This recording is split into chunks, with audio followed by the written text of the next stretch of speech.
Hey guys, it's Coach Moore. We're going to start the real number system today, so we're going to kind of take a look at some definitions and some explanations of what that means and how sets and subsets are formed. If you want to take a second and pause this video to color code yours like I have done, that will help you a lot for how you visualize and work through this, and so we can see things really quickly. Okay, so we're going to start, if you look right here, we've got the blue section, and it is the real number system, so that means the entire system. So it is the biggest, and it has everything being held inside of it, so that means that it is going to be our biggest set. Now, inside of it, you can see that the rational numbers are here. They're in the orange. We've got integers here in the purple. We have whole numbers here in the pink.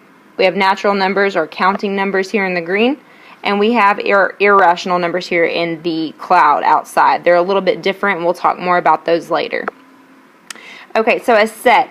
A set is just like a group that you would have of anything else. So if you play football or volleyball or anything like that, if you're a member of any type of group, the group may be the Rockets football team, whereas the subset we have over here as our other definition would be the player, so you. So let's say you're number 2, well, you're number 2 on the Rockets. So the set, or the entire group, which happens in this case to be the real number system, is going to be the larger number, whereas the subset, which is inside of the team, number 2, would be you, and so you would be a subset of that team.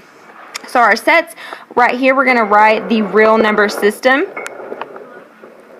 because it is the entire system. That is our large set. Okay, and then we have inside of that, if you notice, if you think about Tupperware or those little stackable cups that you have whenever you're a little kid, these would be like those bowls. The smallest bowl fits inside the next and the next and the next, and it continues all the way up. So if something fits inside the natural number circle right here, this green circle in the middle, that means that if it is a natural number, it's also a whole number, an integer, a rational number, and a real number. So they all can fit inside of the largest bowl, and in that case, that would be the real number system.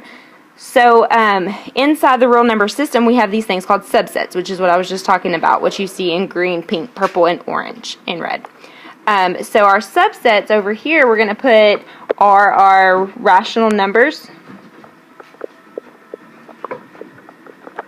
our integers. I'm going to have to go up here, our whole numbers,